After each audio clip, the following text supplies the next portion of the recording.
Hey basketball guys, we have news. Let's go to more Los Angeles Lakers news, but first, don't forget to subscribe to the channel and leave your like. The Lakers will make changes at the end of the season and want to form a very strong, high-level team to win several championships. With Luka Doncic being the reference, Lakers executives want to form a strong, athletic, fast team with a lot of scoring power. Lakers want to sign leading scorer Keldon Johnson. Though the team looks to be rolling at the perfect time, it's hard not to wonder what their general manager Rob Pelinka could have planned for this coming offseason, regardless of if the Lakers raise yet another championship trophy come season's end. In order to improve the team's depth around Luka Doncic and LeBron James while increasing their offensive intensity, it's plausible that Pelinka could inquire about completing a trade for a young, athletic forward from the San Antonio Spurs, Keldon Johnson. At just 25 years old, the 6'5" small forward has proven that he can become a star-level scorer in the association if given the right amount of time to shine, once posting averages of 22.0 points, 5.0 rebounds, and 2.9 assists for the Spurs in 2022-23 in his age 23 season. Unfortunately, Johnson has seen a massive decrease in his role with the team since his breakout campaign, playing just 23.5 minutes this season compared to 32.7 minutes just 2 years ago. The former number 29 overall pick in the 2019 NBA Draft's production has dropped as a result of his lessened playing time, as he's now contributing just 12.1 points and 4.5 rebounds with a 53.7% effective field goal percentage in 56 appearances. Pelinka may realize that Johnson's potential could truly be unlocked as a prospective member of the Lakers, as both generational passing talents Doncic and James could set him up for fantastic looks in 2025-26. The Lakers could also buy relatively low for Johnson, possibly offering to give away only the contracts of Jared Vanderbilt and Gabe Vincent along with a first-round pick to receive the Spurs' versatile wing. What may make the hypothetical acquisition a deal-breaker in Pelinka's mind is Johnson's descending contract, as his salary will decrease from $19 million this season to $17.5 million for the next 2 years afterwards until he hits unrestricted free agency in the summer of 2027. Los Angeles has come to develop an affinity for solid wing talents, and Johnson's possible pairing with Doncic and James could be exactly what the team needs, aside from center depth, to compete for titles in the present and post-James era. Fans react to Lakers' 7-game winning streak. The Los Angeles Lakers have been on a roll lately and have now won 7 straight games. As noted by Hoop Central on X, the Lakers are now 13-2 over their last 15 games. It's no surprise that the team has climbed so high in the standings, and many people consider them a serious playoff threat. Lakers fans had a lot of opinions about this winning streak on social media, with praise and excitement for what may come next. A lot of people credit this winning streak to the addition of Luka Doncic. There is no doubt that Doncic has helped the team out a lot, but the Lakers were actually starting to look better before they had Doncic in the lineup. Still, his average of 22.9 points, 8.2 rebounds, and 7.7 assists is a massive benefit, especially because he will likely just get better as the season goes on. Plenty of fans think the rest of the NBA is frightened by the Lakers because they know they can beat a number of opponents, especially in a 7-game series. The league is shaking for real, one fan said on X. There is a massive amount of praise being directed at head coach J.J. Redick, who has turned the team around this year. He has figured out how to get the most out of the offense, but he has also tweaked LA's defense, even without Anthony Davis. He may not win Coach of the Year this season, but a lot of Lakers fans feel he deserves that trophy. Here is the big question: how many more wins can the Lakers claim? Shaquille O'Neal reveals if the Los Angeles Lakers are contenders. Something special may be happening in the City of Angels. The Los Angeles Lakers have gone 11-2 since they traded Anthony Davis to the Dallas Mavericks in exchange for Luka Doncic. This trade involved three teams. The Lakers received Doncic, Maxi Kleber and Markieff Morris from the Mavericks, while Dallas acquired Davis, Max Christie and the Lakers' 2029 first-round pick. The Utah Jazz received Jalen Hood-Schifino, along with the LA Clippers' 2025 second-round pick and the Mavericks' 2025 second-round selection. The Lakers are on a 7-game winning streak and have climbed to the number 2 seed in the Western Conference standings. On Tuesday night, they defeated the New Orleans Pelicans 136-115.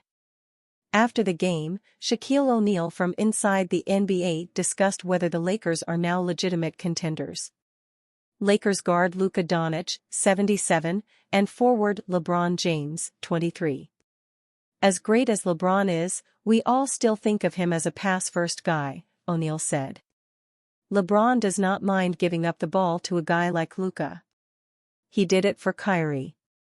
He did it for D-Wade and Chris Bosh. With a guy like Luka out there doing that, LeBron can choose his spots. If I were him, Luka, 30, 30, 30, continue to get my numbers, then in the playoffs, first, second, third round, like Candace said, they can be contenders. While O'Neal believes the Lakers could be contenders if they maintain their current level of play, not everyone agrees. His colleague at TNT, Charles Barkley, has expressed skepticism about the Lakers' chances. Barkley stated previously that he does not believe the Lakers are true contenders, despite acknowledging that adding Doncic is an improvement. However, he still doesn't think they match up well against teams like the Denver Nuggets or Oklahoma City Thunder, and he also questioned whether they are better than the Memphis Grizzlies or Houston Rockets. Should the Lakers be worried about Luka Doncic's ice-cold shooting? Winning is a great deodorant, but the newest Lakers shooting numbers kinda stink. It came as a shock to Luka Doncic when he got that call late at night that he had been traded from the only NBA team he'd ever known, the Dallas Mavericks, to the Los Angeles Lakers. Quite understandably, Luka was emotional not only about the trade itself, but about the suddenness and secrecy with which it was carried out. The Slovenian superstar will always have a soft spot for Dallas, but just over a month after the trade, he has to be counting his lucky stars that the deal happened. Luka has a new running mate in LeBron James, who continues to tell Father Time where to stick it on a nightly basis. He's on the hottest team in the league and the current owner of the 2 seed in the West. And he got out of Dallas with his health intact, which is more than Anthony Davis, Kyrie Irving, Daniel Gafford, Derek Lively and Caleb Martin can say. Since Luka made his Lakers debut on February 10, the Lakers have gone 7-2, continuing their inspired stretch of play that began long before Luka ever saw the Hollywood sign for the first time as an LA resident. Going back even further, the Lakers are 17-3 in their last 20, a record that is better than the Thunder, Cavs, Celtics, and everyone else in the league. It's tough to complain about anything when you're winning so much, and far be it from a grateful fanbase to take any shots at their new superstar, especially when they're desperately hoping that Luka will sign an extension to stay in purple and gold for years to come. However, it needs to be said, Luka has had some real issues with his shot since joining his new team. It bears repeating, it's tough to complain when you're winning so much, but the Lakers want to be taken seriously as a title contender, and they've earned the right to be seen as such. If they really are going to challenge the other top teams in the league, it goes without saying that Luka needs to be at his best. Thus far, at least, he hasn't been. Coming into Tuesday night's game, Luka was shooting 50.7% from 2, and an unsightly 27.1% from 3. To put that into perspective, in his 6+ years with the Mavericks, he shot 55.7% from 2 and a not great but at least respectable 34.8% from 3. Luka has never been seen as a true sniper of an outside shooter, but it should be noted that many of his T3s tend to be of the advanced degree of difficulty variety, which means shooting 40% from deep is unlikely to ever happen. Shooting 34.8%, with everything else he contributes, is totally fine. Shooting 27.1% is less than ideal. No matter how good a transaction seems, there's always the old axiom of if it's too good to be true, it probably is to worry about. Will Luka find his shot, or is it time for Lakers fans to worry? Everyone is entitled to their opinion, and here's mine. Luka is going to be fine, for these 3 reasons. Players don't suddenly fall off when they're 26 years old. Maybe we need to get a true basketball historian like Bob Ryan on the phone for confirmation, but to my knowledge, there's never been an MVP-level player that has suddenly seen his shooting disappear at the age of 26. NBA players get better as they age, especially in the outside shooting department. That's because as their athleticism begins to fade, they need to make up for it in other ways. Nevertheless, it's not like Luka is 34. He's nowhere near the point where anything in his game starts to fade, even if, as the Mavericks would have you believe, he's a threat to bring one of those Golden Corral chocolate fountains and a beer keg onto center court at all times.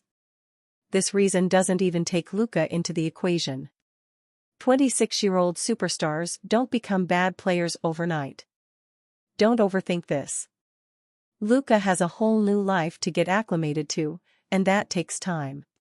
The main culprit behind Luka's shooting woes is the human element.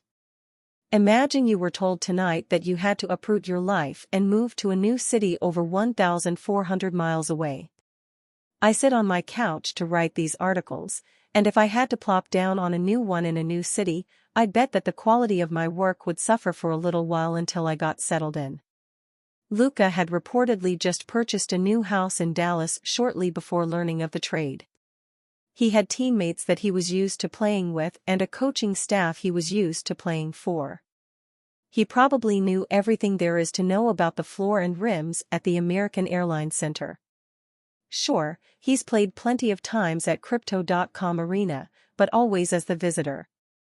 Now he's in the other locker room, with new teammates and new coaches, all while trying to get his personal affairs in order off the court. There's a reason that sports psychologists and mental game coaches are such a big thing these days. Being in the right headspace is essential to performing at one's best. Luka's not there yet, but give it time. He will be. Luka's shooting is beginning to come around. In Sunday's win over the Clippers, Luka shot over 50% from the floor for the first time as a Laker, finishing with 29 points on just 17 shots. He was also 5-12 from 3. In Tuesday night's win over the Pelicans, he scored 30 on 9-19 shooting and an even better 6-13 from outside. Let's be fair to Luka and take out his first 2 games.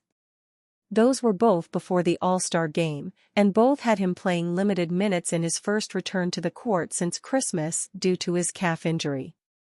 Let's even take out the first game after the All-Star break to make the picture a little clearer. That leaves his last 6 games. In those, Luka is averaging 27 points, 9 rebounds, and 8.8 assists. Pretty nice numbers, right? That's on only 41.8% shooting from the floor and 33.9% shooting from 3. In short, there's nowhere but up to go from here, and Luka is already contributing in so many ways. Breathe easy, Lakers fans. He's going to be just fine.